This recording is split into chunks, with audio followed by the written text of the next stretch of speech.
Okay, I'm on, but it doesn't say I have any. You can distribute that out to us or not? Yeah, I mean, I can. No, I know. It's, I'm just curious. I'd like to read it. I think it needs to be in final form and then also. I don't expect them to do anything. I've already talked to a couple of them. No. Probably not one, but I think I have the other. Jordan. Don Allen's.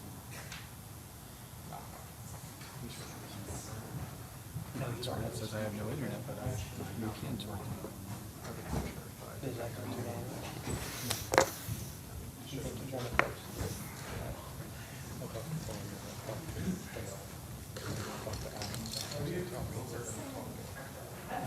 I think you have to just call you back. You can't add it. I think he was almost. Yeah, yeah, there's some issues that Mark told my dad called me. He called with you for your stuff, or he didn't call you back. Hey, what is this spot?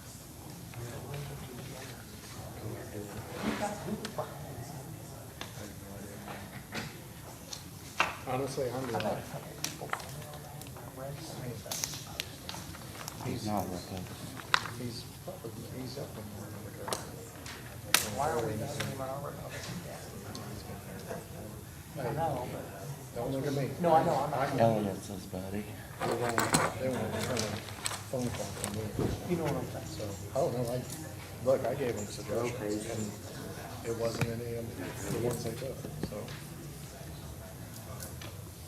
Because I was like, Well, I you know, hey, let me see what you say. You know, on Facebook, I Yeah. think I was floored by it. he's definitely more, he's not really, he's more of a moderator, I guess, but, you know. Todd Young's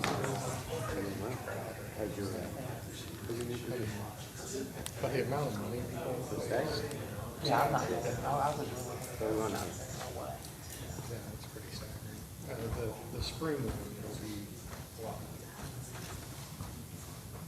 Yeah. Yeah, there's. Work systems, Yeah. there's 2 different options we I'll can get them to get to it, but I work for some of those people. I agree with them. Yeah. No, that came from. If my computer breaks, I'm billing Jeff. and maybe Let him know that. Sure. If Yeah. my computer breaks, I'm billing Jeff. If my computer breaks, I'm billing Jeff. Oh, okay, yeah, go ahead. I'll just bill Joe. That'll be better. We're kind of bogged down.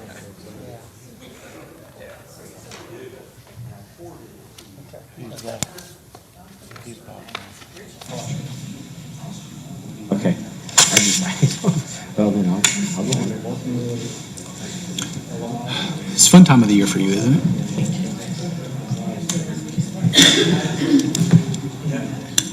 Oh, Are you gonna be down at AIM?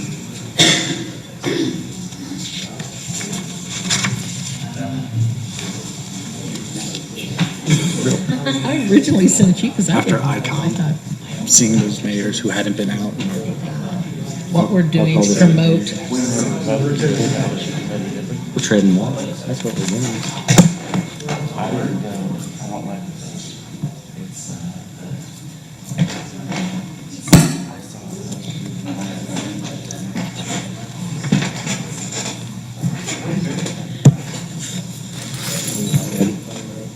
Are you about ready? You are ready.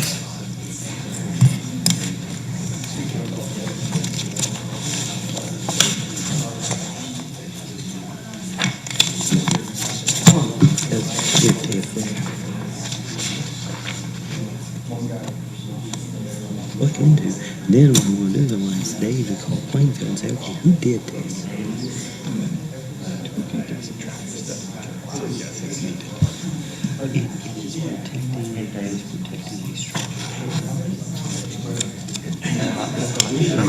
We have that they do it.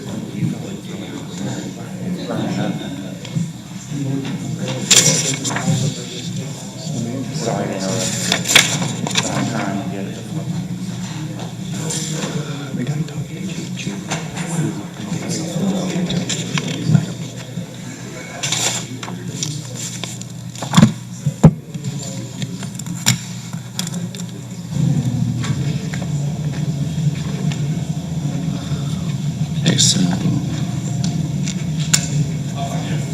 good to go?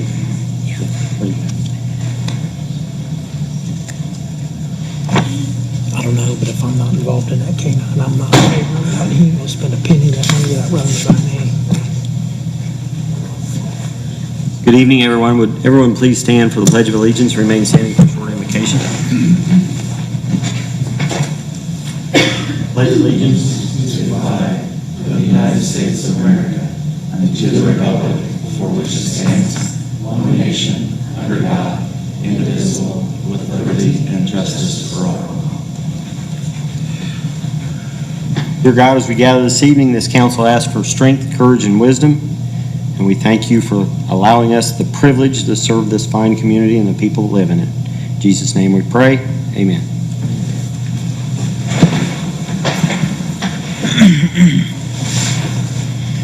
Call to order the You're good, I won't miss it. Mooresville Town Council meeting, September 21st of 2021. Gentlemen have had an opportunity to read the minutes from our previous meeting. I need a motion to either approve or deny or amend the minutes. Make a motion to approve the minutes as written. Motion been made. Do I have a second? Second. Motion made and seconded. All in favor? Aye. Same. Against? Abstain. All right, there we go. Dustin Craig, 401.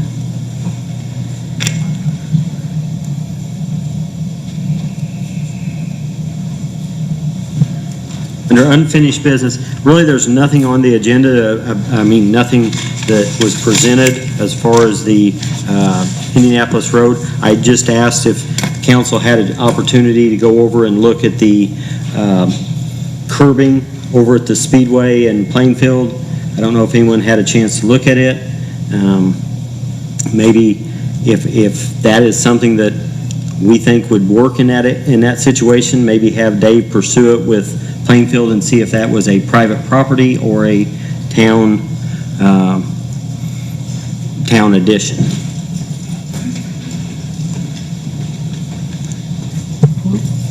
My 2 cents is we send Dave to see if it was public or private property and how to pursue it. Dave, did you have something? If I could interject, I called Casey's this past week to talk about that specific guardrail. She was wondering if she could send it to their engineering department to come up with something different there. They don't want to put up another guardrail that's going to be ran over. I said, send it to us. If a lot of you weren't here, but our plan commission had them put that guardrail up, I think because of the proximity to either the sign or the gas pumps to the intersection there.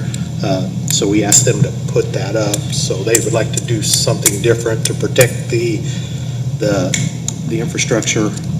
So they're going to send me something and I'll bring it to you and we'll take a look. Okay. Thank you. Never mind. Yep. Traffic study update. Were there any questions that needed to be forwarded to the trafficengineering.com? Has anyone reached out? Has anyone had a chance to take a look at that? I know there was some discussion or maybe some further discussion on Monroe and Indiana, or Monroe and Carlisle, that may make that portion of it a moot point. I'd like to ask them if, I think it's obvious to anybody that drives through that we need arrows at Indiana and Maine, specifically on East Main and West Main, turning onto Indiana. So I'd like to specifically ask them to look at that. I know they talked about phasing of lights, but quite frankly, I thought it was confusing, and I'm not sure that I'd like to see them come down for an afternoon with Dave. Have they done that? Have they spent any time with you? I'd like to see them come down, spend a half a day, maybe on a Friday afternoon or Thursday afternoon. I know you like to work, but when it's busy, let's say, and really just watch it from a physical standpoint, because it's terrible. And what it would take as far as to do that, go ahead and see if they could do some preliminary designing on it or come back with a good solid recommendation. Sure. I'm for trying to solve the problems. Whatever it takes to get it done. So at least that's me. Yeah. What was the reason for the no turn on red? I can't recall. They cannot take that down, is that right? That was a state mandate because of the sight lines looking back north, and Is that still an issue or we can't do that? I wouldn't want to second guess engineering. Sure. I don't think they've addressed that. I haven't heard them mention the no turn on reds, so we could ask them about that.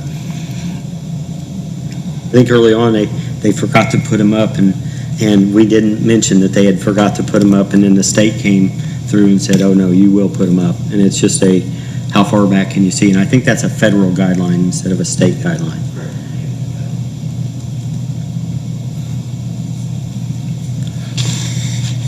Greg, your thoughts? Do something with it. Dig a little deeper. Dustin? I agree. I will reach out to them and I will have them get with Dave. Dave, if there's any pushback or if you feel like they're not seeing what we're seeing, please let us know.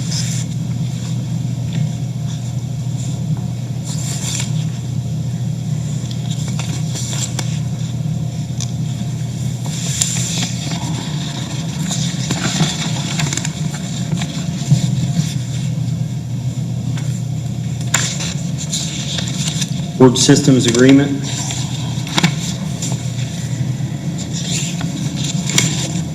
We discussed this at our last meeting. Bill, you took a look at these? Yeah. They've got the provisions in there, the E-Verify, the non-appropriation, all the statutory language we would need to have, so it's just a question of whether you guys want to proceed. And I think it's also with which one, they had two separate options, so you got to decide.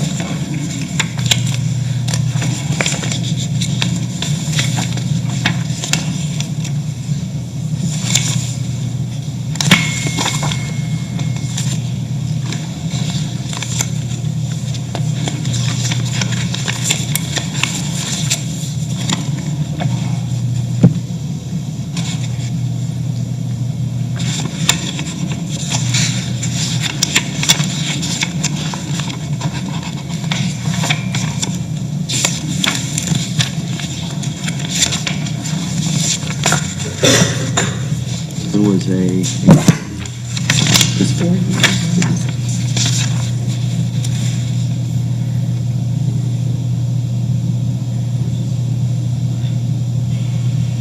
if you remember right, we were offered $18,000 discount. We do have funding available. If we look at our CCD fund, we have other improvements that was budgeted last year, or other capital outlays that was budgeted last year, and we have not, fortunately, have not had to spend out of that, and that is an appropriate use. The state of Indiana does say that we can use CCD for any town improvements or town expenses. Motions or comments? Jeff? I have none. Dane? Are you asking for a motion or? Yeah, I think you asked for two, I think they had offered several options and you had asked them to bring in two. And the 4-year option was the one that saved the most money, correct?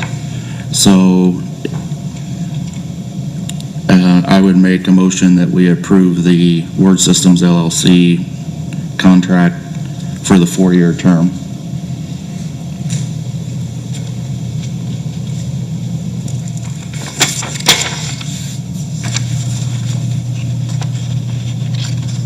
and funding from CCD? Yes. Motion been made, do I have a second? Second. Motion made and seconded, all in favor? Aye. That gets everything back into a smooth.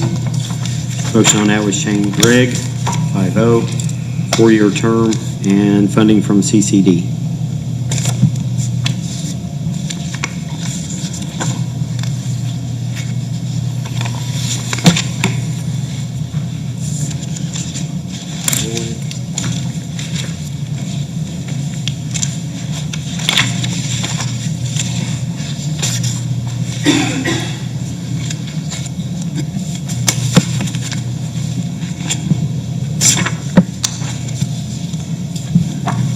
Next item on the agenda is under new business. This is our budget public hearing. Has there anyone, Jeff, has anyone signed up to speak? No. Paige, would you want to give us an overview of this year's budget? Thank you. Paige Sansone with Bakersfield Municipal Advisors. So we've reviewed the budgets that you have proposed currently with your receipts, and we note that 9 of those budgets are balanced or better than balanced. There's only 5 budgets that exceed receipts, but you have sufficient reserves, cash reserves to cover those expenditures. And none of those excesses are to a point where that gives us concern. You do have some capital items built in, which is obviously an allowable use of your cash reserves. All of your cash reserves are exceed the recommended minimum level, which is 15% of your disbursements. There's only one fund that's getting close to the 15%, and that is your park non-reverting operating. But everything looks really good. Anybody have any questions for me? The non-reverting operating is in and out. Yeah, basically. I mean, they can only spend really what they bring in, so it's in and out. I know that our park was over $68,000 in the red, but there was some capital equipment that they were, Brent explained that they were wanting to buy. Absolutely. Yep. Is that the only capital equipment that's in the budget, was for the park? No, there's some capital items budgeted out of Cume Capital Development, about $100,000 of capital. What's it for? Do you remember? I think it just says capital, but hang on and I will see if I can find that. I don't know that it's for anything specific.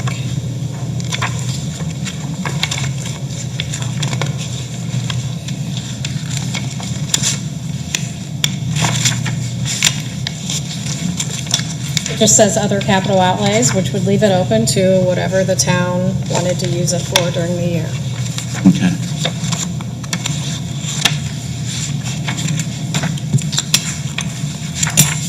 Do we have a copy of the budget printed available to the public? Should have. I see a few of you have copies. We have them, but Yeah. I didn't print any off. I didn't receive a request prior to the meeting to have that available. Okay. I've been happy to. I mean, we could have easily that. print one up. I have one we can make a copy of if Actually, necessary, you but I have just mine. brought I got one. multiple copies. Oh, you brought 2 copies? Okay, there you go. There's a copy. hearing. So this is their chance. What have we done to advertise this budget before Friday? What if what? What have we done as a town to advertise this budget before Friday? So the only requirement per statute is to submit notice on Gateway, and you timely submitted the appropriate notice on Gateway. And taxpayers can go and view that information on Gateway. What's in Gateway? What's in Gateway? The Just the public budget notice. Yes, just the budget notice.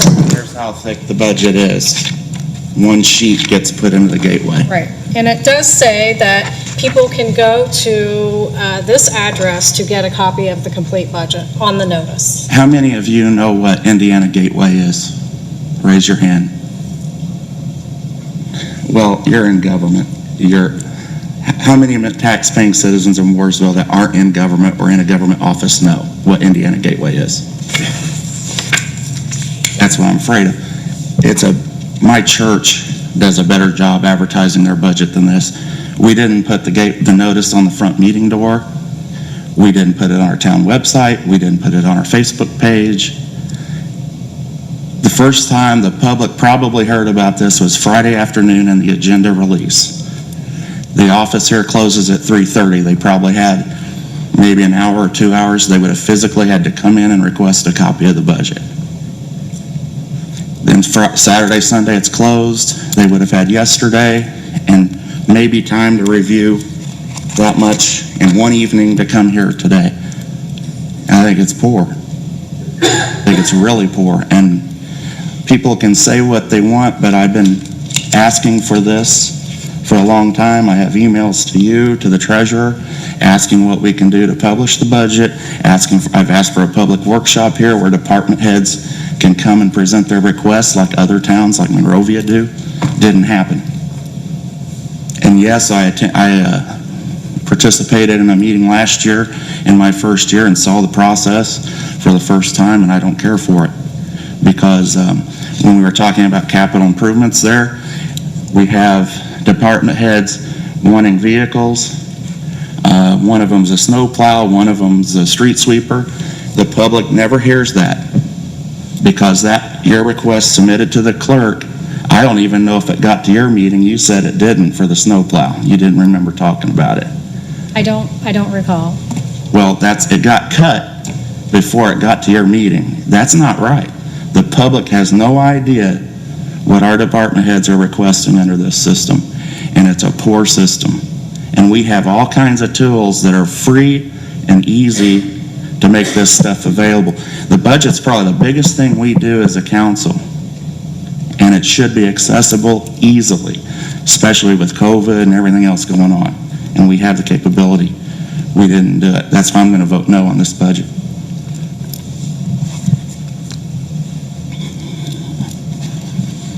Questions for me? You can budget police cars and a snow plow in your budget, correct? Ask that again. You can budget capital improvements in your budget, so it's allocated, correct? You can budget capital, yes. Why don't we do that? There is capital items. For 100,000, but we've got a department head wanting 4 to 6 police vehicles. We've got a department head wanting a snow plow that's 20 years old and a street sweeper that's 20 years old. How come we don't budget for the future? That's not a question for me. That's a question for your council members. Well, I'm asking in a public meeting. Okay, I'm sorry. I thought you were asking me. I am because you're an advisor to us. You can budget capital items. Do you recommend that? If you need to budget capital items, yes. Well, how would the rest of the council know that we need to if they don't even see the request? As a financial advisor, I would recommend that you put together a 5 to 10-year capital plan. And that's something that the council works directly with the department heads to put together. In a public way? It doesn't have to be. That's up to you, the council and the department heads. It doesn't have to be, but it can be. Yes. Well, this is poor. For the record, the advertised budget Yes. puts us right at our levy. We're spending Yes, all but, you are. on the tax side of it, on the property tax side, we're spending all but $9,000 of it on things that are wanted or needed by our departments within the town of Mooresville. If we look at all of our budgets, which you said we were good on some of them, we were under on others, we're looking at about $63,000 total. Now, the capital improvements, we could budget in property tax dollars, $9,000 for capital improvements. Anything else that we're going to have to do, we're going to have to either change the line items that we have in the non-property tax items and overspend those budgets. But if we remember last year, we were happy that we had a balanced budget, but we can additional appropriate out of any one of those funds that we have money left. We have, we do have a surplus. Dave has talked about Truck 8. Truck 8 is 20 years old, right? So you got 20,000 miles on it yet? Getting close to 20,000 miles. So, every time that he said, hey, Truck 8, have we had it looked at? Have we worked on it? It's got 20,000 miles on it. It's 20 years old. The street sweeper, I think right now the guy that sweeps our streets is extremely happy with the street sweeper that we have. Matter of fact, doesn't want one of the new ones. You have tested one.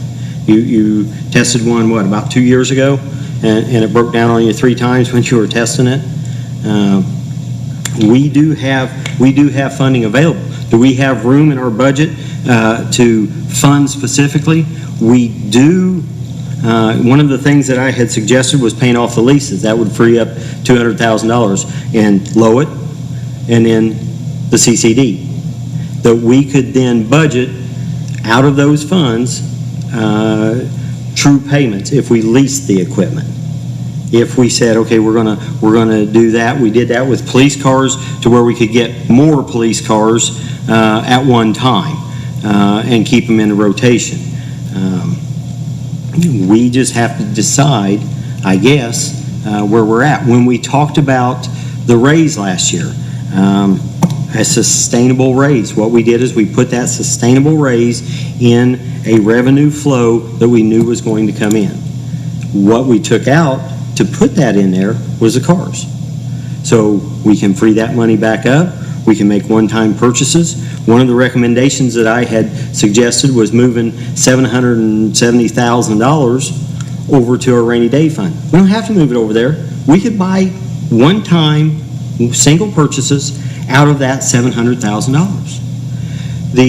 The dump truck, the street sweeper, the police cars, police vehicles, all acceptable. The police vehicles I'd rather see on a more sustainable, because I know we don't have enough money to buy 22 new vehicles at one time. If we get them back on a rotation, and that was the biggest thing that I was worried about last year, was taking those cars off, because we've been in a situation where we've had our newest car 8 years old. Jeff, I think you were hired when our new car was 8 years old. Newest car.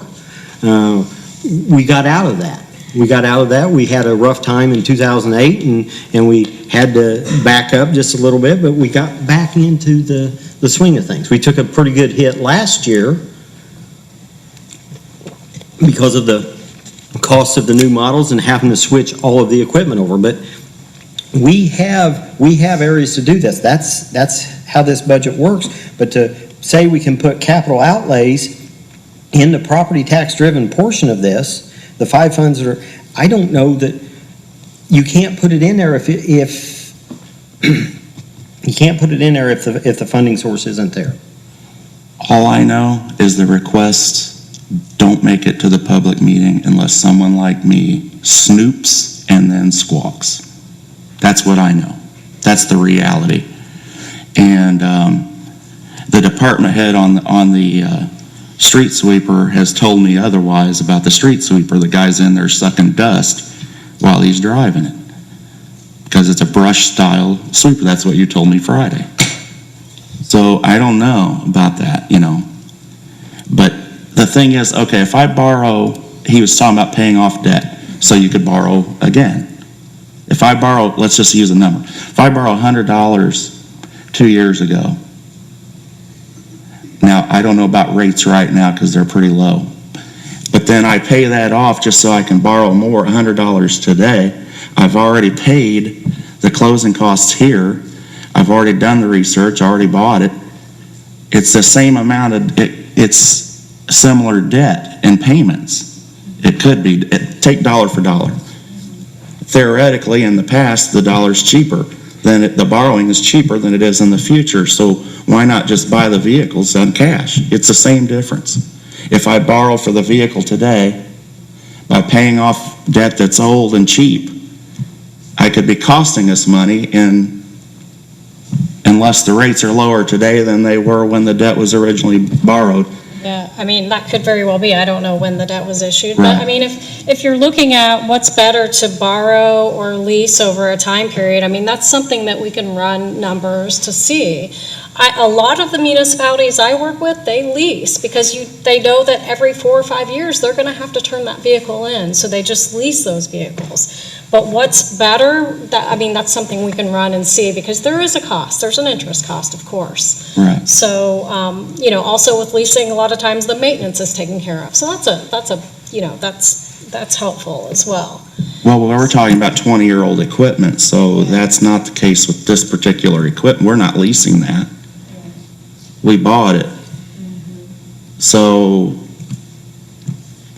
Yeah, that's something we can take a look at. I I just think it was very difficult for the public to have a copy of this budget before this meeting when it's their time to speak. And I think we could have done a lot more things. And I was asking about it. You know I was, because I emailed out what are the options. I've asked you what other towns do. Yeah, and most towns, I have to say that probably most municipalities in the state, at least all that I work with, only do the posting on Gateway. And it is unfortunate because not a lot of people see that. The advertising in the newspaper went away. That's another issue, And yeah. I think that it's happening all over the state. I don't think it's just an issue here. I hear what you're saying, and people don't know how to get the budget. You know, even though it is posted on Gateway, they may not know how to get to Gateway. But I don't think that's an issue that the Morrisville Town Council can correct, but perhaps you could do additional things if you wanted to. You could advertise if you wanted to. You mentioned putting a PDF on our town website. Yes, you could do Easy. that, yes. Easy cheesy. Absolutely. And You free, can do additional virtually. things. Yeah, you can do additional things. Yeah. Yep. That's on us. Yes, I'm not I indicting you, agree. I'm indicting us. No, I agree that you may do additional items. I mean, yes, you did the minimum required, which is what really most municipalities do, except for perhaps the very large cities. They may do that, post it on their website, do an additional advertising, but it's not required. Yeah.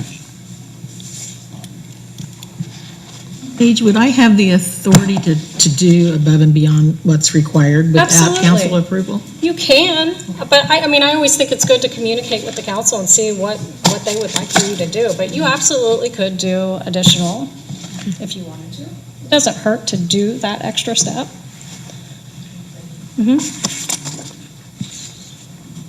Other questions for me?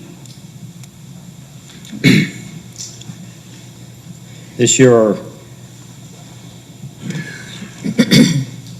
total budgets, if we look at all of them,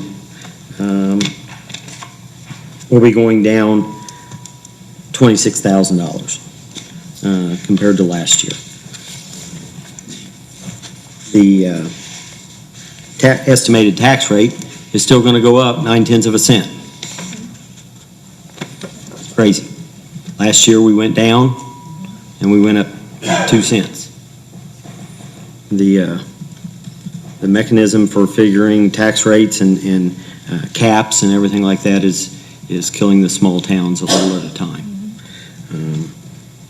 Our tax rate, that will put our property tax rate going up 1.4% or 1.4%.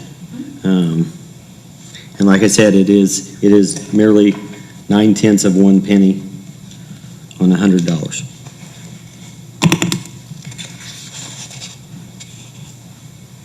Any other comments or questions? Need a motion to close the public hearing. Oh, I thought you. Make sure you close the hearing. Make a motion to close the public hearing. This was the public hearing. This was it? Yeah. You, I didn't hear anybody ask if we had anything to talk about. oh, well, they did. We did. You, Is this the time for us to make comments? if you want to. About the budget. I rescind my motion, but. All right. Hi, Council. My name is Braxton Hughes. I live at 6600 East Aberdeen Court in Canby. I'm a real estate professional in Morgan County and Marion County and every county that I can be.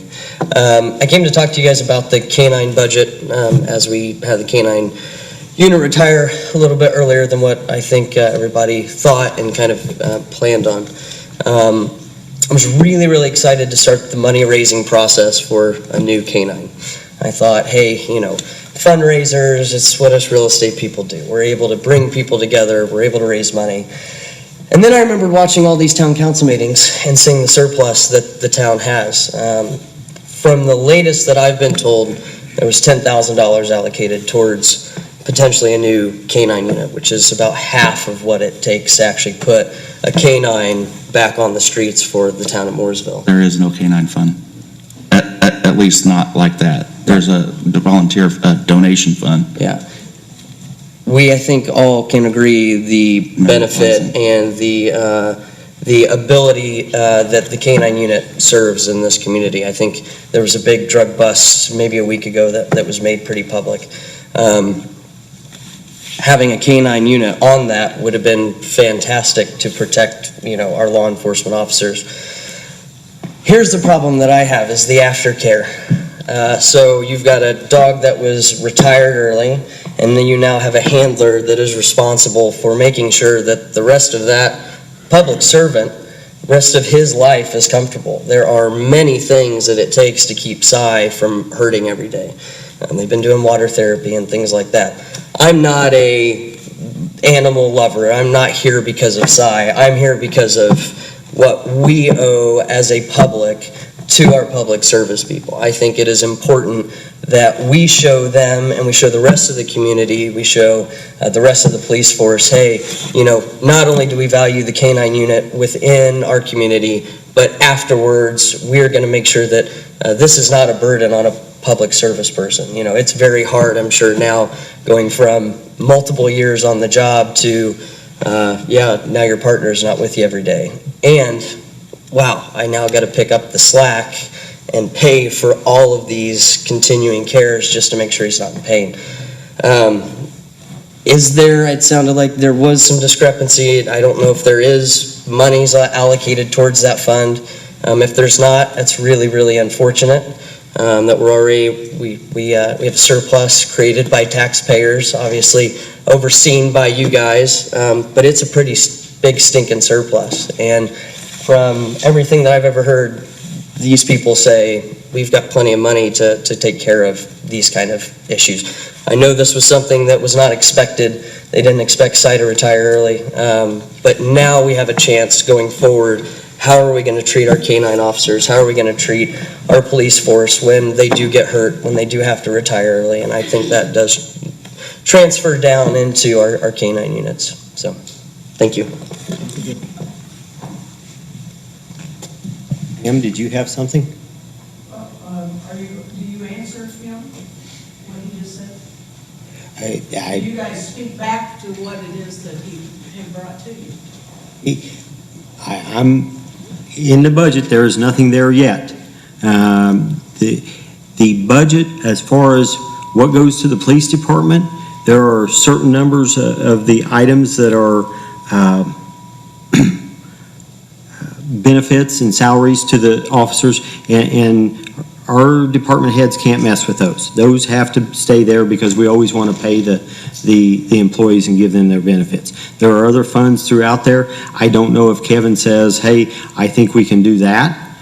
We can move them within the budgets that we have, or if we do have to additional appropriate that. My thought process is, what are other communities doing, and how can we handle that? How can we do something? He made a very valid point. We didn't expect this. I guess my first question is going to be, how much are we spending on that? Let's figure out if there is a way to do something for them. So but I'm 1/5 of the board.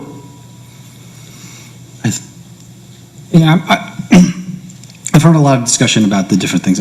Is it okay if I speak? Yes, please. Okay, so I'm just going to tell you some of the experience that I've had with different communities.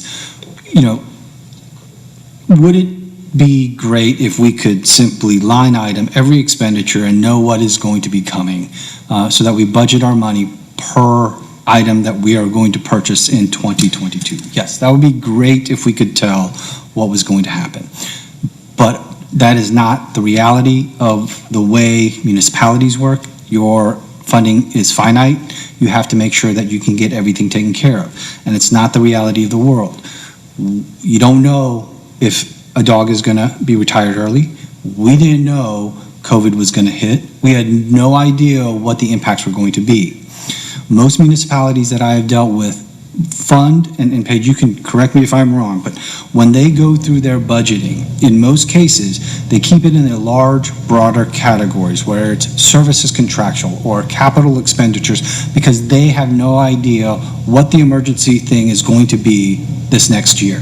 And there's going to be something come up this next year that cannot be planned for. You cannot look into the future and know that this is going to happen. So by keeping it into this general fund line, that can be utilized for a variety of different purposes, gives the flexibility to the municipalities to make those choices as needed. And so, generally speaking, that's kind of the road that the other municipalities that I work with go, unless they absolutely know, like Paige was saying, if you have a capital replacement program, where you're replacing X number of cars every year, and it's a 5-year program, and you know what's going to happen, you put that money into that line item that's going to fund it. You may not say it's for 5 police cars or whatever, but you know that it covers that, and you get those vehicles when you need them. I wish we could forecast what was going to be needed. That would make the job of the council and community a lot easier. It may make your job obsolete, Paige, but that would be the ideal, but it's not the reality. So I'll just throw that out there. Well, with the canine program, we've had dogs for how long? 15 years? And no line item for it. We know we have dogs, but we didn't budget for it. We didn't even have an SOPs for it. They passed them the other night at the police commission hoping they get a dog for the first time, correct? The least updated ones. It's under review. It's under review. So they brought them up. We've had dogs for how long? Well, since long we've had a dog with our department since I've been here for police 23 years. Barlow was the first dog, which was only in narcotics and track. So I think we have a pretty good idea what dogs are going to cost. There's no plan to sustain the program, and now you run out of dogs, and people are like, where are the dogs? But I think it's important that going forward, it's from here, it's like, what do you guys have a chance to set? That, and we had a $720,000 surplus last year. I think it was $769,000 the year before. You can keep saying you don't know what's coming, but at some point you're hoarding their money and not using it for them. It's not doing anybody any good sitting in an account forever. I mean, at a certain point, you want to have a cushion. I get that, but we have almost 4 times what they recommend. I think we can afford $20,000 to start a dog fund.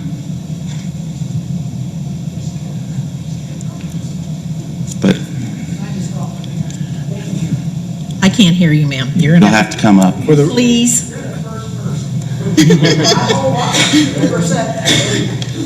I've got to document this. Maybe she was complimenting you. There's the problem. What's your name, hon? Pam Williams. It's my mother. Oh, okay. The problem is, it's the principle. It's the principle. One time at church, I had a family needed a coat for their kid. I went to the guy in charge of finance. I said, I need a coat. Well, we don't have that in the budget. I said, I don't think Jesus is going to understand that. And it's the same idea. This is a principle problem, not a financial problem. The money's sitting there. If you try to make everything a budget, you're administrative. There's other kinds of ways to look at things. Besides, there's art. There's all kinds of ways. And you come up with truth in all those types of ways. Okay? So the point is, if the public, which is you're supposed to be serving the public, if the public says, we want a canine dog, your job is to make it happen. Period. If you have to go out and collect money, if you have to raise it, you find a way to get that money for the dog. You're to serve the people and what they want. So what happens here is, something happens that you didn't expect. And all of a sudden, it's dropped from life in this community. That's not reasonable.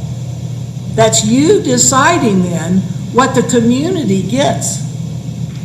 And you never asked. You didn't take a survey of the whole town and say, what do you want? Do you want a canine dog? If you do, we'll get one. And believe me, I think from what I've seen, the public came and told you. But it still doesn't matter.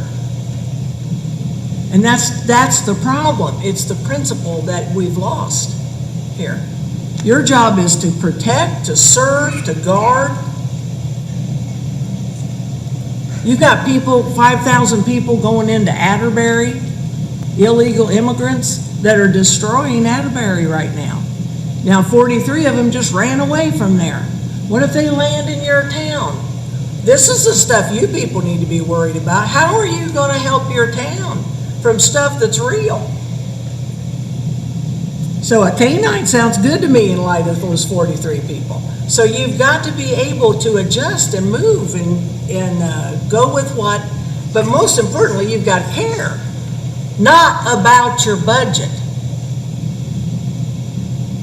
but about the people. And then you have, maybe sometimes you'll have to say, like my husband had to tell me, we can't afford that couch. And I had to say, okay. But he cared that I wanted it. We talked about it. He tried his level best to get it. That's it. Thank you. Thank you. When you don't budget though, you do know what's coming. The idea that we didn't know what's coming, we didn't even budget for it. We don't have a line item for it. It's gonna disappear unless something like this happens to re-energize it. It's the way it is. That's the way I view it. We do know what's happening. Any other comments?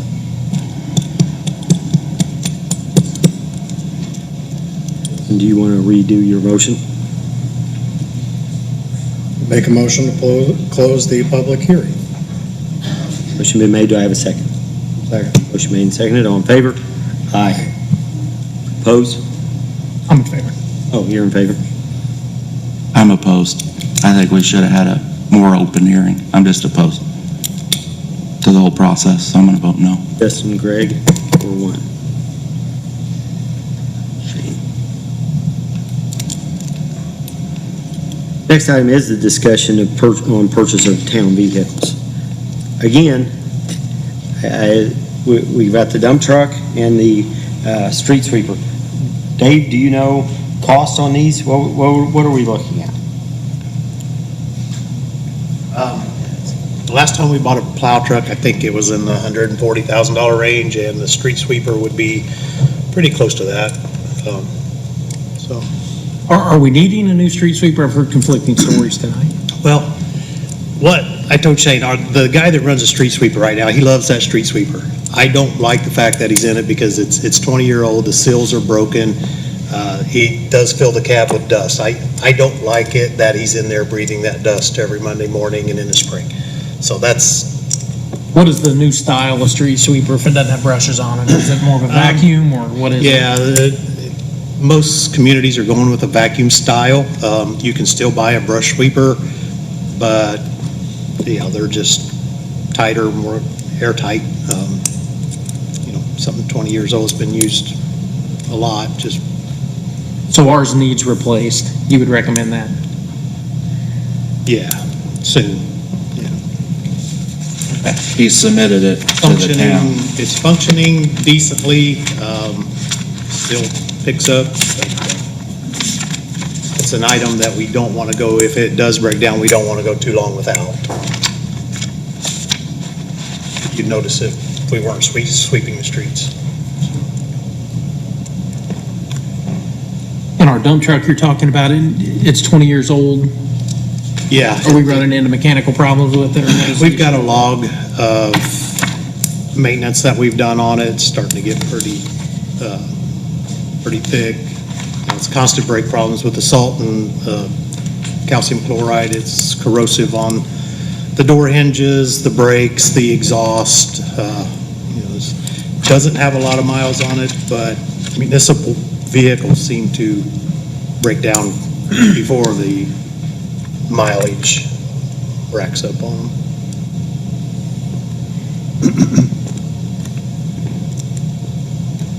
You had other vehicles requested on your sheet that you submitted too. We haven't talked about those. Yeah, I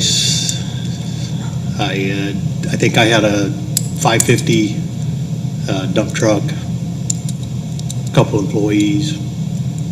It was a lofty wish list. The further I got down on it were more wish items than needs. The but you have a 16-year-old truck and another one that's held.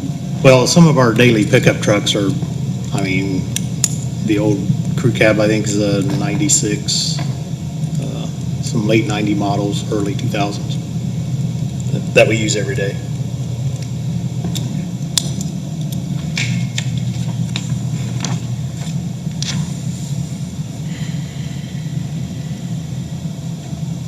Assume that the council would want him to come up with some type of a list of equipment that he needs.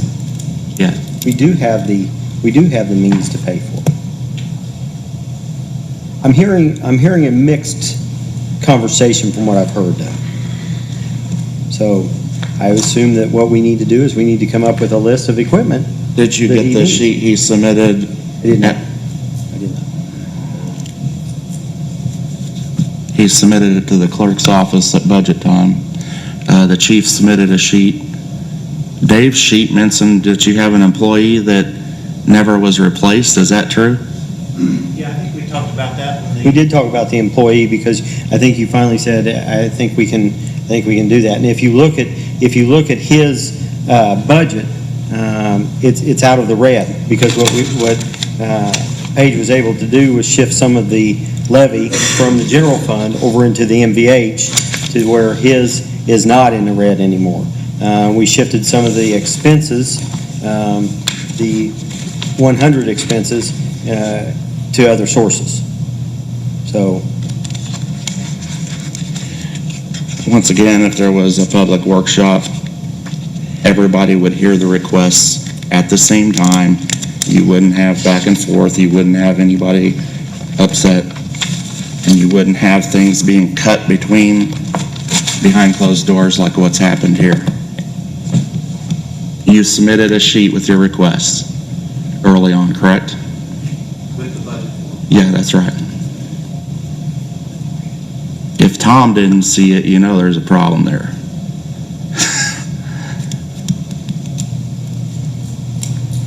It bothers me a lot. well, was it more than $8,000 worth of equipment? Of course. So we would have to do something in the additional appropriation. That's what That's we can fine. still do. Dave, I assume if this is all right with the council, can you prioritize and give us a list and maybe on the 550, I know the last two that we bought were off of QPC, is that right? Or the, Yes, when we buy a truck, we do use the QPC from the state of Indiana. and our street sweepers on there? Any equipment, I'll have to check on that. I can't say for certain that a street sweeper would be on there. Do you need a motion to get bids? Just have them get bids and present them? We want a list of it first? I've seen the list because I went to the department head and asked what he submitted. I wanted to see what he submitted. That's how I found out about it. So I've seen his list. I've got a copy of it. But yeah, I mean, get them whatever you want to do. I'm just glad it's out in the open.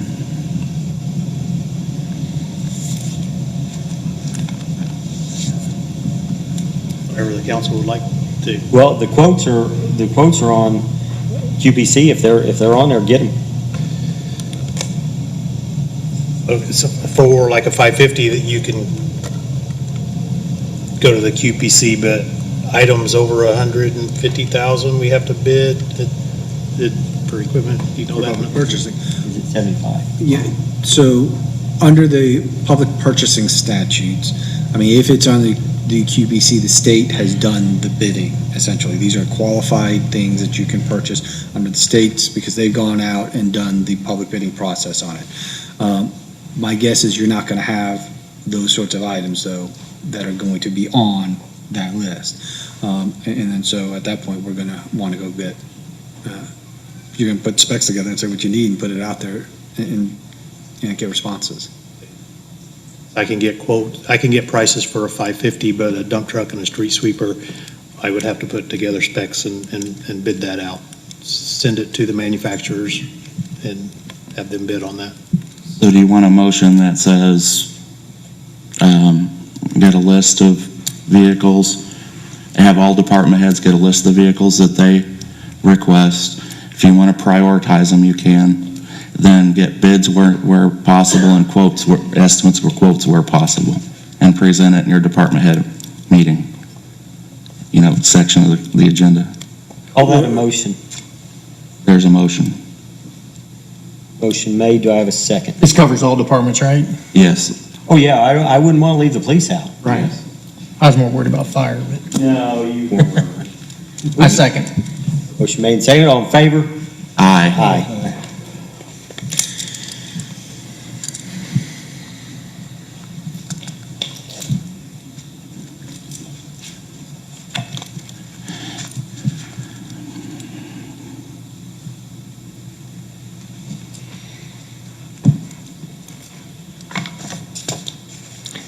Kevin, can you come up here for a minute?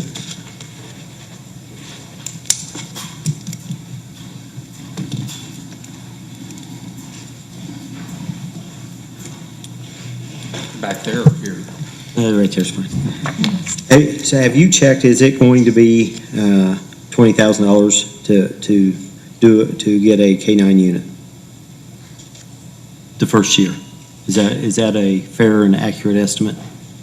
Dave? This is my in-house expert.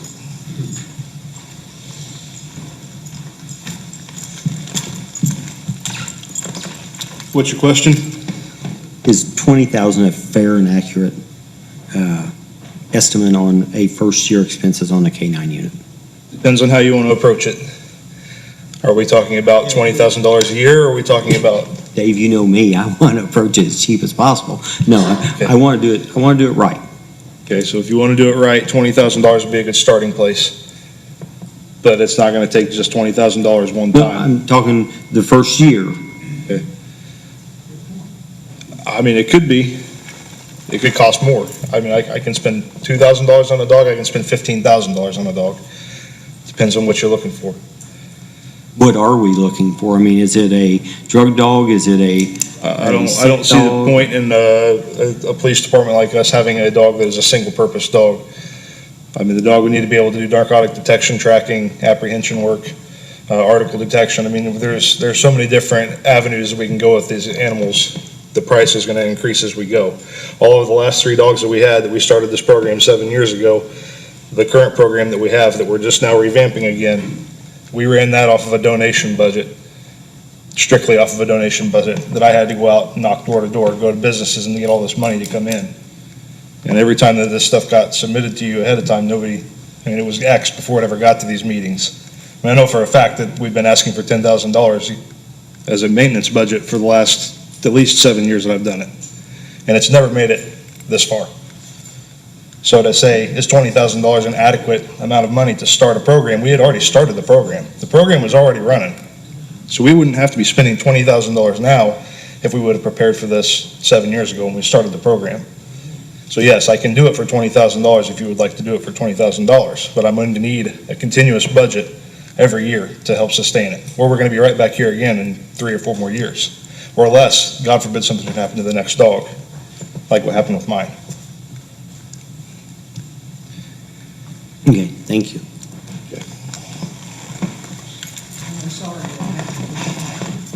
Any other questions? When you looked over your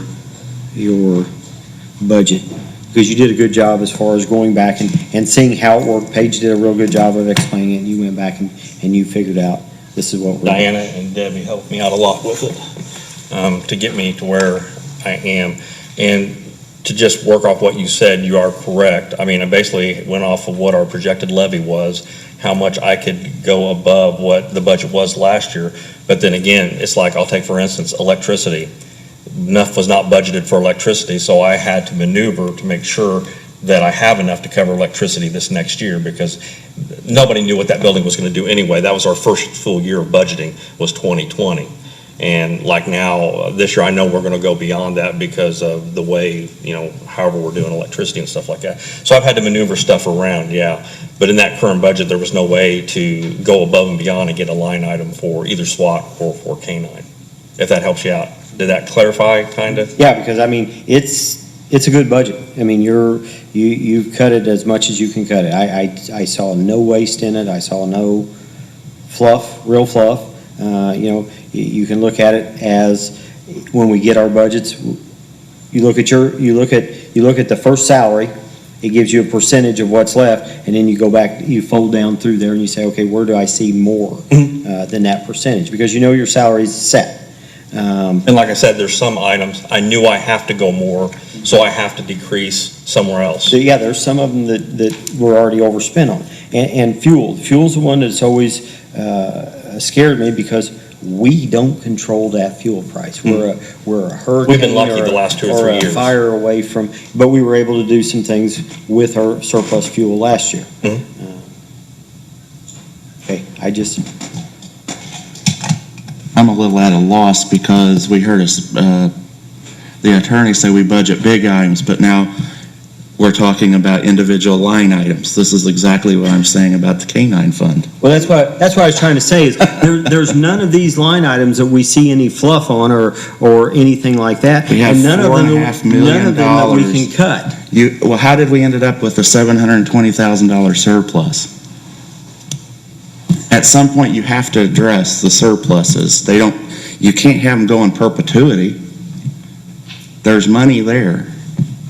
But the surpluses can only be used for certain things. Well, my budget has to be off of what is funded. I know it's going to be there every single year, correct? You could fund the dog program for like 215 years if you gave $20,000 a year off our current surplus.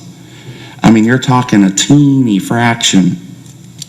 It's a teeny fraction of the cash on hand. That's not counting what's in all the accounts and the COVID money and all of this stuff, The budget's just a 12-month cycle.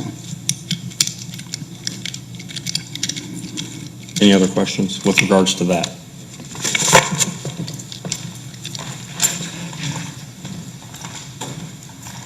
Anything else on the K-9 unit?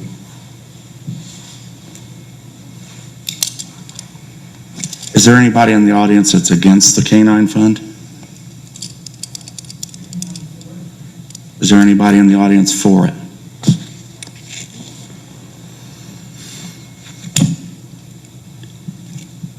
I just think the public wants it. Are you wanting a motion?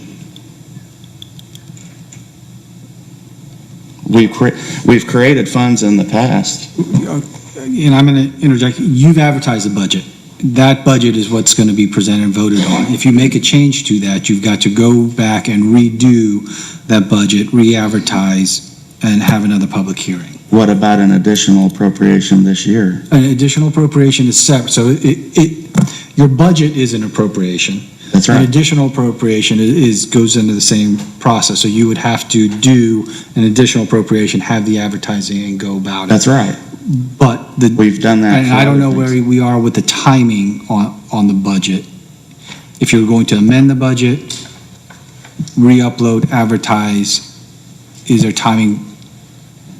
I mean, it's possible. I mean, you have until November 1st to adopt the budget, so we would have to work backwards. So if you adopt on November 1st, you'd have to have the public hearing on October 22nd. You would have to publish notice by October 12th. So, I mean, there is time. If you want to restart the process, there is time to do that. And then obviously, the additional appropriation process would be something completely separate. You could do it this year, or you could do it the beginning of next year to add something to your budget. I would rather see him add that right to his vehicles, because like you said, it was all of them, and we do an additional appropriation, and because the budgets, even if we put it in there, even if we put a line item in there, it's going to show that is a underfunded budget, because unless we take $20,000 out of the budget someplace else and move it over to this, it's going to show that we're overspending it. So we might as well just additional appropriate it if that's what we want to do. I'm still, and I know Shane, we disagree on paying off the debt. But if we pay off that debt, then we can take that LOIP money and we can put an annual budget out of that LOIP money for what we see, for what we want. As long as we get what the town needs to take care of the public, like a street sweeper, if we really need one, I'm fine with figuring out a compromise. Just as long as it gets done. I'm all for a compromise. That's why I said, here's a starting point. Okay. Here's a starting point with the surplus and the moving it over there to rainy day fund was nothing more than, that's right. I don't know what we need. I don't know what we need. Dave now says we need stuff. Let's get it. Yeah, okay.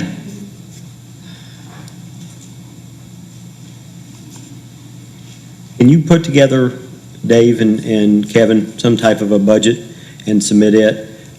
Kevin, the gentleman from Enterprise that we both spoke to would be happy to work with you also, just to see if that's a better option or equal or better option than what we've done in the past on the cars. Yes. Because, he's talking about leasing and then raising. We've always had a $1 residual whenever we started leasing them in 1998. Yep. And he's talking about raising that residual to where you will know it will be worth that much. That's right. Trade in. Mm-hmm. So it's scary because we've always said, hey, we just want to keep that. We want to keep that car at the end of the lease. Maybe this is a better way. Sorry, the other issue to worry about right now is when you order a vehicle, it might be a year before you get it. That's what we ran into with the cars we got now. So, I think, I don't know about something as specific as a street sweeper either. I don't know what the lead time is. 2 years on a dump truck. 2 years? See, that's the other thing, if you don't start moving on some of this. But I'm still confused as to how all this got cut from when the department head sent it. I'm going to say that in the past, just like last year when we all bragged about having a balanced budget. That's right. I think that's what we looked for, was having a way to have a balanced budget. And that's where we're at. I think that our budgets have done good, well. Yeah, I agree with that. And I think I finally got the disconnect here. So, in the budgeting process, you take the receipts that are going to be coming in. Yep. So, your tax dollars, your lit, when you're talking about the utilities, the utility rates, things of that nature, you take that. And the budget process is taking those receivables that you're anticipating and receiving in 2022 and creating an ability to pay for the needs that the town has to have. So the operating, it's even capital stuff. If you know stuff is going to be coming up, you put it into that budget for that. But that is based off of the receipts that you're going to bring in. That's how you get a balanced budget, is when your expected expenditures do not exceed your expected receipts. When you do not spend the total budget, that's how you build up your cash reserves. Right. So, now, if you build a budget that is not balanced, but fundable, that means you're going to exceed the receipts that you're going to be receiving in 2022. DLGF will still approve it as long as you have funds there to cover the difference. When you build, and this is your lawyer talking now, just looking on the future. If you start to build a budget where you're continually eating into a cash balance, every community that I go to will tell you that I say the same thing there. That is not a practice that you want to be in. You want to be in a practice of creating the budget that you can not only fund, but is balanced. From there, after you have that balanced budget, you can create additional appropriations like what you just talked about out of your cash balances to fund the other issues. That way you are not creating this budget, which now has this new line in it, that you know is always going to put you over your expected receipts, and always eating into that cash reserve. It is great that you have a cash reserve that you're able to go back and appropriate out of. I am involved in too many communities whose cash reserve is way too low to be able to do that stuff. So you're going to be able to fund a lot of things outside of the budget with the reserves. As long as we know that those things are needed and the public understands and has a chance to have input, when they don't get to this body, we can't make decisions and prioritize tax dollars. I guess that's the disconnect that I'm having here, because I've been here for a year and a half now.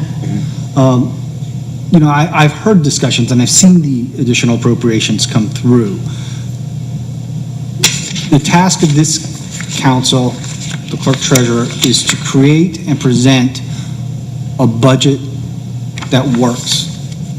And that is one step of the entire funding the needs of the town of Mooresville.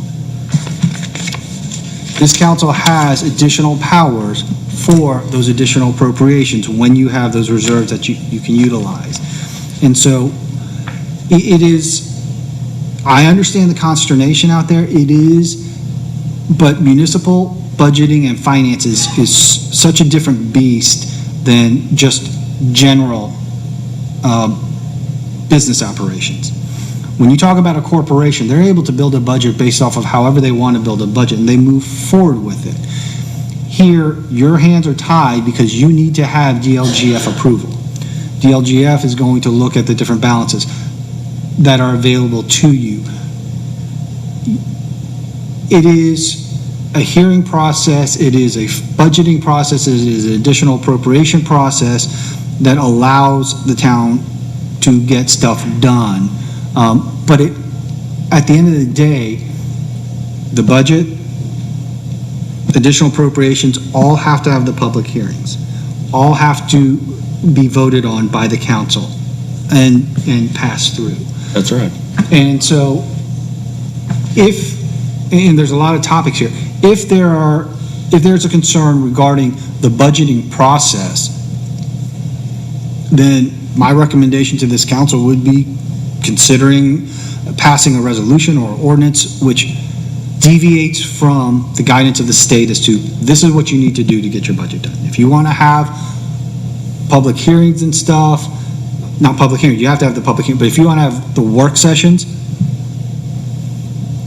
create some sort of binding document for this council to consider to set that up so that you're not having these arguments at budget time. If you have an ordinance that says, we accept and we will follow the budgeting processes set forth by the state, in addition to, on this sort of cycle, we're going to have public work sessions discussing things, put it in a document, put it on this council to vote for it.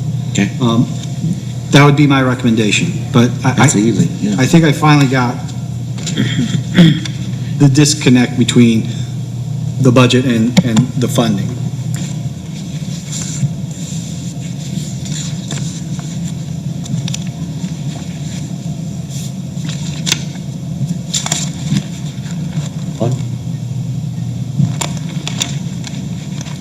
Light pole in southwest corner of Maine and Indiana. Dave had asked, Shane had asked for input on this a year ago. I had asked about moving, checking to see if we could move that pole to the southeast corner. I don't know if that ever got done. I reached out to a company, they're an electrical company, gave them the blueprints of how it was constructed.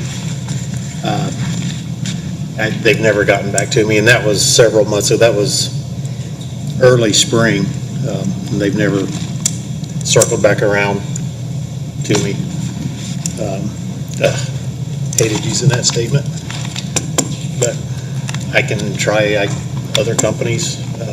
That was my suggestion back then. Now, I did, 2 or 3 years ago, I had a quote from the original installers, and it was, I don't know, it was 140 or 40,000. It was pretty significant to move it, but give it to the RDC consultant, and maybe a member of the council, I don't remember, but it never moved forward. Was that to move it back with a longer mast, or was it to move it over to the other side? It was to move it due west with a longer mast and to rework the curb there so it didn't have the standing curb, more of a flat surface. Do we know if there's room to do that? We do have 5 or 6 feet there. We can move that back up. Utilities that are, Well, that's what, see, most people don't know that those bases for those, like, are huge. yeah, And you just can't put them, you can't move them around everywhere. yeah, we have 5 or 6 feet between the pole where it is now and the lady's flower bed, the property owner there. What's underground there, I'm not really sure. Yeah, and are we gonna encroach on the property, or? Didn't It's like before. the pole that's in the sidewalk down here, that's, And, I've heard the idea of moving it to the other side of the road, which was probably the best idea I've heard. I just, I don't like to waste a company's time to go out and do locates and look at everything, and they give us a quote and it sits here for a year or two and we don't do anything with it. So if you'd like for me to get multiple quotes to move that, I can do that. was the previous pole, was it a direct bury with suspended lights on wires? I can't remember. It had a pole, it had an arm, and it was, they moved it. I tried to tell them, but they moved it from where he's talking towards the center of nobody was hitting it before. And nothing's changed with the private property. The flower bed's where it always has been. So they just moved it and brought it closer to the intersection. I'm tired of going down there and getting stuck. I mean, I see it daily. I would like to, once High Street's finished, to maybe direct the trucks up Monroe Street to High Street and have them take that route. That will make the most go a huge sense. ways. So, If trucks are gonna continue to come through there, that's gonna be the best way to keep them out of town. Well, you have local deliveries, though, that are in the downtown and off the gateway. We've got 4 or 5 gas stations in the gateway, and then right there on Main with Circle K. Those are big trucks that come through, and sometimes, they come around through there all the time. I mean, it's not dump trucks pulling trailers with bulldozers on them. I mean, it's nonstop. Typically, those trucks aren't as long as what, 53 footers. Yeah. right, I mean, the truck I'm driving right now is 76 foot long. So I'm not gonna make that turn up there very easy. No way. Stay out of Mooresville, will you? That's why I don't come through Mooresville. I just like to get something done instead of keeping on talking about it, because the trucks are hitting it every day. We can't even, the skirt you're talking about on the base, we can't even replace it because it gets hit so often. It's sitting there without one, looks junky. What direction does the council want Dave to take? Get estimates, come up with ideas and get estimates. Do you want that in a motion or just Estimates or bids? bids? Bids.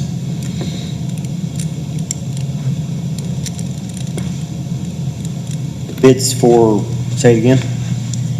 Or whatever, what do you think needs to be done? Move it, or look at Tom's idea, or what? You're talking about the other side, which, To the east side of Indiana, just due east. And rework the curb there so they're not bouncing up on the standing curb and crushing it down. We got in trouble once for that. We did? That was when the state still owned it. Ah. Bids to look at all options, bids to, Oh, options. That'd be fine. I'd make a motion to have Dave get bids to look at all options that he recommends to deal with the light pole in the southwest corner of Indiana and Maine. Motion made, do I have a second? Second. Motion made and seconded, all in favor? Aye.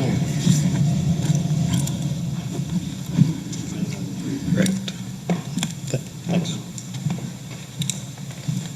MPO update, Banning Engineering. Dan. So, I think it was earlier this year, question came up about why are we spending money with the AMPO? What do they do for us? So at that point, I think the guys at Banning, their ears perked up and they said, hey, we can help you through that. So we've kind of formed a committee and we're looking at a project at Carlisle Street and North Monroe Street. I think each one of you have a handout for the crowd. So this is Subway right here. We have a lot of school foot traffic coming down through there. Engineers at Banning kind of drew up a fix for that, a safe alternative for what we have now, and they used our traffic study that we recently had done and come up with a model of what we can do there. Some of the new things, you can see the black outline, that's all new sidewalk for us, all the way up to Morgan Street, putting a crosswalk here for the school kids and Brew River, and then running new sidewalk up toward the school. We'll have a crosswalk here, and of course that crosswalk with the pedestrian crossing signs with the yellow flashing lights.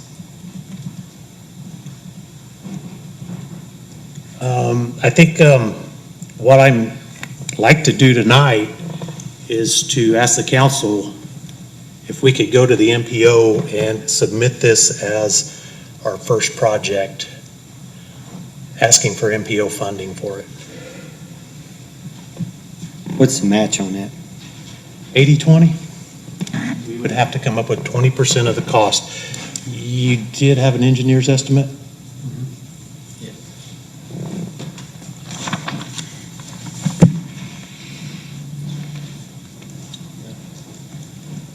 Engineer's estimate, which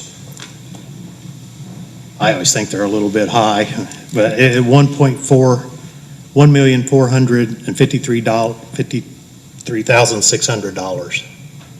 So 20% of that would be. It's right here. It's $250,000. Yeah. Okay.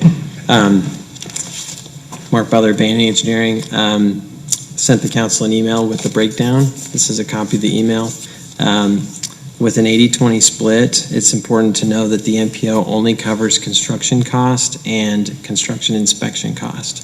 So engineering, any property acquisition, appraisals, all the what I call soft costs would not be included.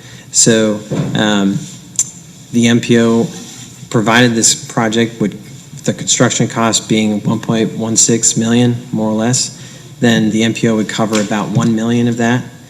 The town would have their match, your match, plus the soft costs, which is somewhere around 432,000. That's a total of 1.4 million. That's kind of how we have it broke down.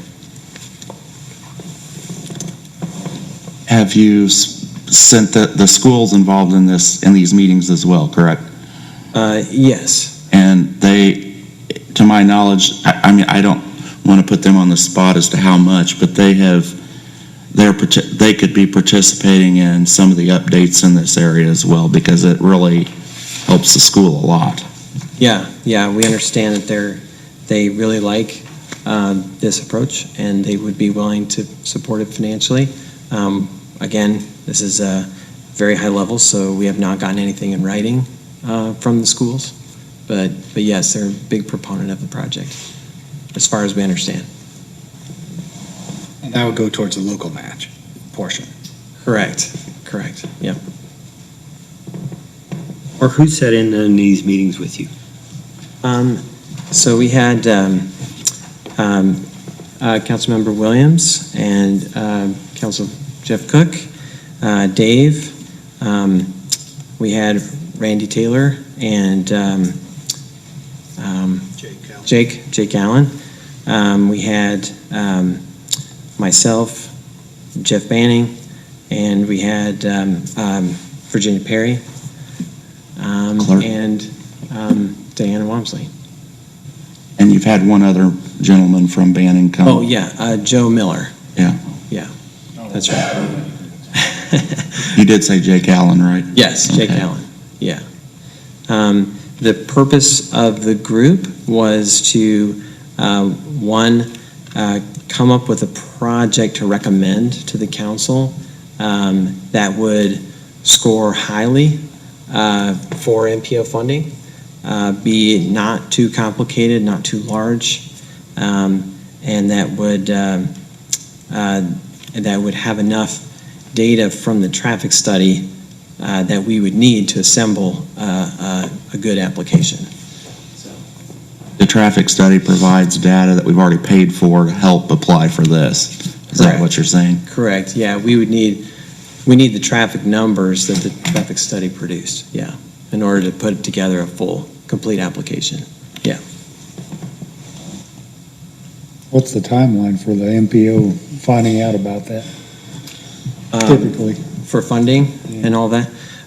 So they're actually starting a new program, but their schedule is that we need to submit by October 15th, which is coming up pretty soon here. They consider and vote on these projects, score them, and release the results around February next year. If the project is awarded, then the money is appropriated for 2025 fiscal year. Okay, so we have between February of next year all the way until 2025, basically, to design, acquire the right-of-way, do all the steps, and then the construction dollars would then come in that fiscal year, and then we could go out to bid and all of that. So using the MPO program, the plus side, it's an 80-20. One of the downsides is that it is a long ways out, so several years out. So it's a good question. Thank you. Virginia Perry is a representative redevelopment commission on this too, and I didn't mention the organization, so I thought I would have mentioned that. We mentioned the school and the council, but not, so. Yep. I would assume at some point in the process, there would be some kind of agreement between the entities on the percentages before, when we got further down the road. Is that what you would recommend, Joel? You're definitely going to want to get it documented. You have 3 separate governmental entities, so you'll want to have some documentation there. With something like this, you'll get a good feeling based off of your application moving forward. I mean, I think the best way moving forward is just to have some initial discussions, but I mean, the application goes in, you'll have a good feeling as to whether or not it's getting traction through the MPO and the meetings, and then if it's getting the traction that you think it needs, then you can lock everything else up. That's right. The MPO staff has offered, as they do in any community coming forward with a with a project, they've offered to review that ahead of time and help us make tweaks or whatever we need to do to the design to make it score even higher. So with the council's consent to do an application and move forward with that, they would provide that service for us. So yeah, and just as a note, we've learned a lot about how the MPO works. We feel like this is a really good time to get involved with the MPO because they are starting a new way of dispersing the funds, and it's making it much easier to, I guess, in their terms, kind of cut out some of the red tape that was involved with the federal funds. But by no means do you have to do this. This is just an opportunity, and so we're just presenting the information for your consideration. So. Now, the engineer's estimate is that based on a projected cost in 2025, or is that now today's dollars? The one I presented to you is in today's dollars, but when it goes into the MPO, they have a spreadsheet formula that calculates future dollars. Okay. Yeah, so. When we did the traffic study, we ended up having them bill that to 3 different groups. Do we have to submit this as 3 groups, or do we submit it as the town of Mooresville? Because I think the question was, could the redevelopment board, could the school pay their third of the traffic study if the bill was made to the town of Mooresville? How does this work here if we're using? My recommendation would be to have an interlocal agreement between the 3 entities, breaking down the percentages, and then documenting that, those funds being deposited with the town of Mooresville, and the town of Mooresville paying the matching funds for the MPO project. So we can go ahead and just apply as a town of Mooresville? Correct. And you're coming up with your matching funds, however it is that you're coming up with your matching. Good deal. Is there a cost associated with the application? No, our time is. You're free, right? I'm free, You only yeah. get paid if we win, right? Yeah, that's right. That's right. So. I heard it. Did you hear it? I heard it. Exactly. I did. We just need to get it. In this right. case. No, that's correct. I mean, we're offering this as, you know, all our time related to the MPO stuff, we're offering that as complimentary. Obviously, we would love to do the project for you, so. Motion to move forward. Motion to move forward with the MPO, the project with the school and the redevelopment. Second. Motion made and seconded. All in favor? Aye. Opposed? Did I'm you? going to stay out of this one, because I served on both. Okay. Abstained. Jeff Shane, 401. Thank you. Thanks. Mark, hold on, I'll give you your- Department head reports. Bolton? This is awesome.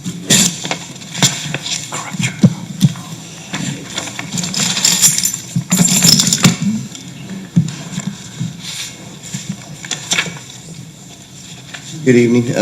So basically, just to kind of give you guys an update, we did sell the squad, as you know, the pickup truck and then the engine.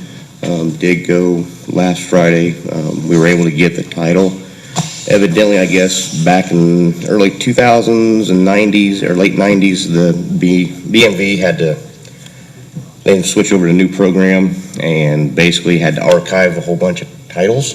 And our title was sitting in one of those archives, and that's how we got it so fast. So without having to go with the attorneys. You did a good job on that, digging that in. I wish they would have told us about a couple months earlier, but it happened. So with that, I request, if possible, or I'd like to request an additional appropriation to move that money that we had sold for those trucks, which would give us roughly about $34,305. I know I was looking at trying to get a pickup truck for out there for our staff to basically drive back and forth for going to trainings. Also I know sometimes we're getting donations of totes of water, stuff like that. We're having to get trucks from either the park or the street garage to help move vehicles or move donations around for water, whatever kind of other equipment we need to go pick up. With that, I actually reached out, had a meeting with TOA one day, just out of the blue. I kind of asked them possibly about helping us out again before, because I know they gave us a donation of a Subaru. At that point in time, they were like, with the chip shortages, they wasn't able to do it, but they actually slid us a donation of a $10,000 check towards a new vehicle for us at some point in time. With all that being said, it would give us about $44,000. With that, I have secured a fleet vehicle in our name for a Chevy pickup truck for about $37,000. With the remaining of the money, I can get a plow to put on that, so I wouldn't have to purchase a vehicle, or not have to purchase, but borrow a plow from the street department anymore to help plow our property, stuff like that. And it would also give us some other reasonings to help do plowing out when we're going on runs or whatever if we need to. And then leaving us about $2,100 for lighting and getting equipment that we already have also.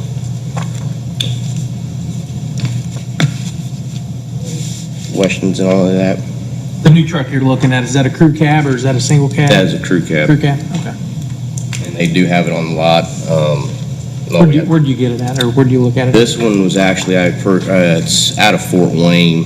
It's what the city of Plainfield, they have the government contracting out of Fort Wayne for GM pickups. I talked with Community Ford over here. They didn't have any Ford pickup trucks. I know that's where Dave had gotten some vehicles. I know I tried Andy Moore Ford. They had one. They wouldn't come down on any of the pricing. Are you getting a Ford or a Chevrolet? This is a Chevy. I called around just trying to get prices. And Did you try local Chevrolet here? Did they have anything? They didn't have anything on the lot. And then when they did have one on the lot, I went over to look at it, and it was already gone. Okay.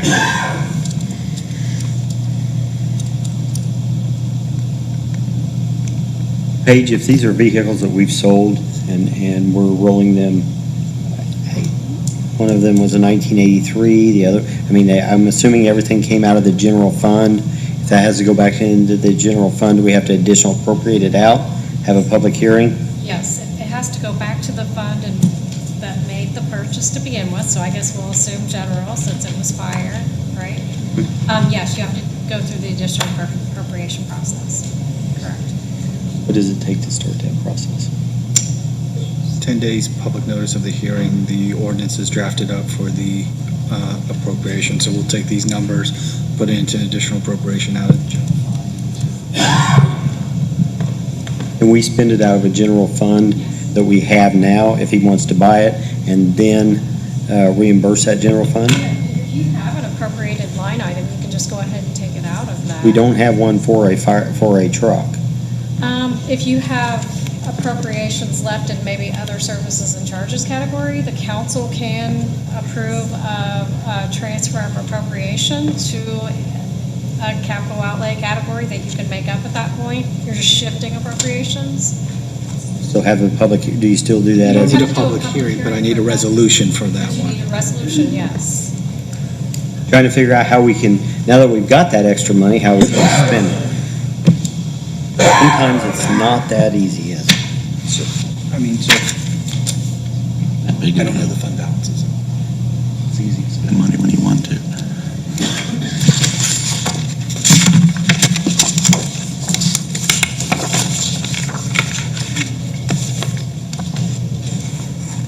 While he's looking, I'd like to thank you for all your work on that, because I know you spent a lot of time working on getting that title and selling the vehicles, and I saw your post on Facebook the other day. That was pretty neat. With the engine going to the Dominican Republic? Yeah. Yeah. And also, I think it's a great idea to take equipment that's sitting there doing nothing and turning it into equipment that we can use. So you took 3 old vehicles and you're getting a new one. I know when they showed up, we were talking a little bit while we were waiting on them. Well, one guy was kind of showing them some of the stuff on the engine and stuff like that. And the one guy that, this is their 4th engine they just purchased for that area. So. And please thank TOA for the donation. I did.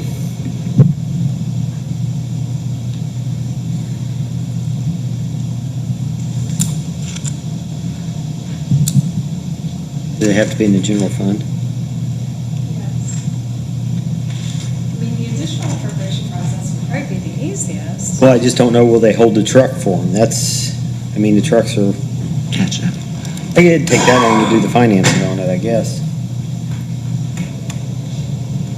If they will hold the truck, we can additional appropriate, and if we have our public hearing, can we pass that on first reading? You have the public hearing, suspend the rules after the 10 days from that public hearing to consider it, and then pass by 2/3. So yes, you can pass on first reading. So we need I guess we need a motion, a consensus or a motion to allow him to buy a truck. Then we need to fund the money. So do we want him to buy a truck? That would be the first motion. Or do we want to buy him a scoop shovel? So we would we would need a motion to move forward with purchasing the truck and having the attorney prepare the additional appropriation? Yeah, all you would need is a motion to move forward with the truck, then we'll take care of the additional appropriation stuff, and then... And get it with proper notice to the public. I'd make that motion to move forward with Chief Dalton's plan to purchase the new truck. Second. Motion made and seconded, all in favor? Aye. Dustin, Shane Dustin, 5-0. With that, the only thing I have left is that the two new hires have been started. They're going to be finishing up their recruit class this week, and then they'll be hitting the streets as of Saturday and Sunday on shift. I have nothing further. Thank you. Thank you.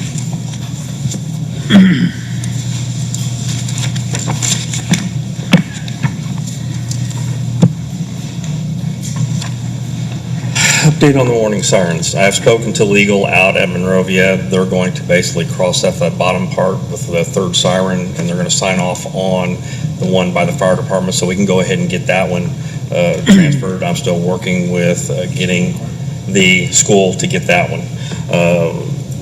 Don, who works on the sirens, has talked to AES. AES has been here, looked at all three of the sites, and I've talked about they're going to put the old siren on a new pole and basically put it back at Newbie. We're trying to get that hopefully done within the next 2 to 3 weeks. We do have the document from Morgan County. We're putting our stuff into it right now. Once we have that done, they'll approve it, and then we'll get it to legal for approval. And that's all we're waiting on for that right now. We replaced our new dispatcher with Brian Beasley. He was one of our part-timers. All three of our ones that were at the academy finally graduated yesterday, so they're back in FTO and should be done by the end of December. The homecoming parade went well. I don't think the route really restricted any of the traffic to what it was. We were done in less than a half an hour. The farmhouse market, from my two guys that were there, they said it went fine. The same with the wrestling. Everything went smoothly. We also got a grant from the ICJI, which is the Indiana Criminal Justice Institute, 8 PBTs. They run Operation Pullover, and since we're a participant in Operation Pullover, they granted us 8 new PBTs. Other than that, I have nothing unless you have any questions. Where are we at with the speed trailer? Is it fixed?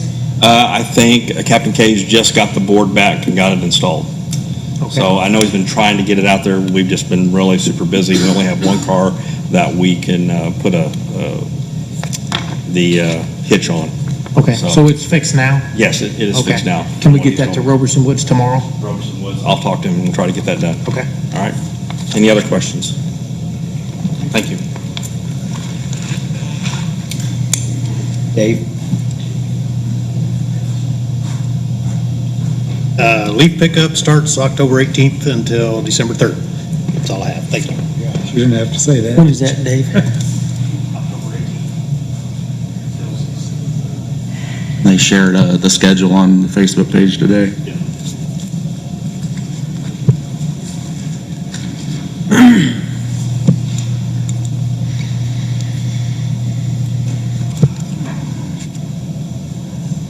Department heads. Legal counsel. 2 things for consideration. In your packet is an electronic meeting policy. If you can review that, make any suggested changes, we can discuss it, and then get it ready for your final approval. This will be for you to allow to continue to have electronic participation in meetings once the governor ceases his executive orders, which allows that for right now. So that's for your consideration in the packet. The second thing is I gave 2 letters to the clerk treasurer today to put them in the public record regarding complaints against behavior of a council person. So it was me. Say who it was. 2 complaints against Shane Williams regarding. You don't need to protect me. with that, one of the letters asked the council to take some action. Can they do anything about my social media page? Can they kick me off the board? What action can they take? Unless you have, I mean, I guess technically, if the council want to, they could censure you, but removal from the council is not an option unless there's a criminal charge or something of that nature. You move out of your district, things like that. Right. So, it's just part of the public record. Okay, thank you for putting it in the public record. Approval of payment, public comments, sorry. Yeah, I know it's after 8, it's late. This goes back to something you were talking about with the east-west traffic on Main Street. Yeah. Dave Snyder, West Washington. Joe Johansson's recommendation was, if we'll remember, I was just a reminder, to no longer stagger the north-south on Indiana, that light, remove those bump outs and have the traffic go at the same time like it used to, and then stagger east-west and allow people to turn left. So if we did that, if we followed his recommendations, it would solve the problem that you mentioned. So he did recommend a turn arrow. I was unclear, I was a little unclear with what He did a lousy job of expressing himself. I mean, I was unclear. But his ideas were great. Okay. And the next thing is, I've been hearing all about the Carlisle, Monroe traffic, and, my kids grew up here, they walked to Newby, Paul Hadley High School and stuff, and they had to cross that street, Monroe, multiple times a day. Yeah. And I think we're missing the big picture. There's no sidewalk on the east side of Monroe.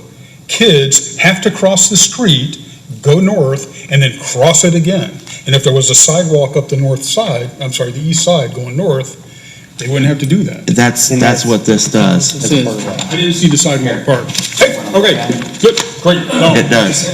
You're right, though. You're right. And the sidewalk on the other side is not any good. Hey, thank you. I didn't see that. Yeah, it's kind of hard to see, but it's there. Any other comments?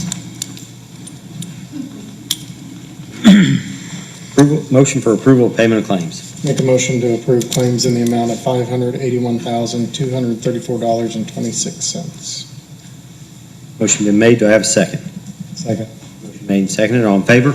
Aye. Justin Gregg, 5-0. Town council comments. I just have one here, maybe two. As far as K-9 goes, I think the council is definitely on board with the purchase or continuation of our K-9 program. I don't want to mislead the public. It is a top priority. We have talked to Chief Julian. Our big thing is, compared to our last K-9 program, whether it was ran right or not, I mean, it's debatable. I think there were some problems with it. We want to make sure it's ran right from this point forward. So we hear your voice. We know what you're saying. It's going to happen, but it's going to take some time because we want to do it right. So he's got a projection date that he's wanting to get one dog right away and then progressively move into 2, possibly 3. So the K-9 program will continue as far as I'm concerned. That's all I have. You had 2.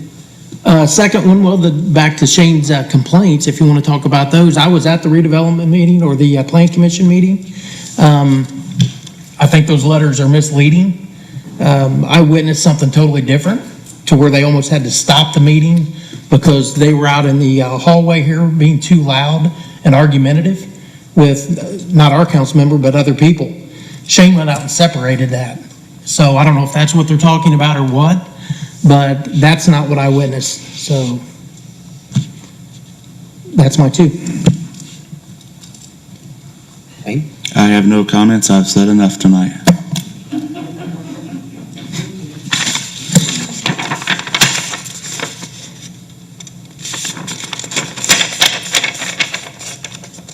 Just enjoying this for just a moment. Quiet. Greg? I've got a question for Paige or maybe Chul. On the K-9, since that's a working dog, is that a possibility to make that a salaried position, or a retirement, make some kind of a retirement for future care? You cannot make it. Sounds crazy, but. Yeah, you can't make it a salary position, because in order to put it in the salary ordinance or a salary position, we need to be, it's gonna be police officer, then you've got the whole 77 fund that you're gonna have to put them in, you got social security number, and dogs just don't have that. You can't do it that way. Get him one. Are you afraid they can't pass the 77? Jeff? I'm actually thinking the dog would probably do a better job than No. most of them in running and stuff. Just trying to figure out some kind of legal way to set up aftercare funding or something. I mean, and again, when you talk about the aftercare funding, and all of the funding, if your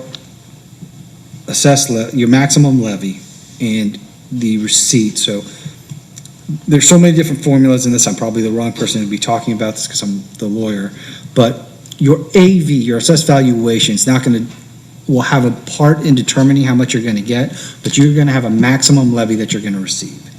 And so that maximum levy is going to dictate what you're going to have in the general fund to pay your bills annually. And so if you are able to free up enough within that maximum levy from other expenditures that you're budgeting out, then yeah, you can put that in there. Without that, you're going to have to try and put it in there, you're going to have a budget that is unbalanced, but still maybe fundable. So that's a balance you have to run. Just trying to figure out some creative ways to do that, you know. I'm sure there's some dogs that have social security numbers. There you go. Voter cards. Anything else? Craig? Do you have anything else? Dustin? No, I'm good. Next meeting day will be Tuesday, October 5th, 2021. Let's have it here. What do you guys think? 6:30? Is that before or after daylight savings? Okay. Motion to adjourn. Been made. Do I have a second? Second. Motion made. Is that you, Greg? Favor? Aye. See you. Good night.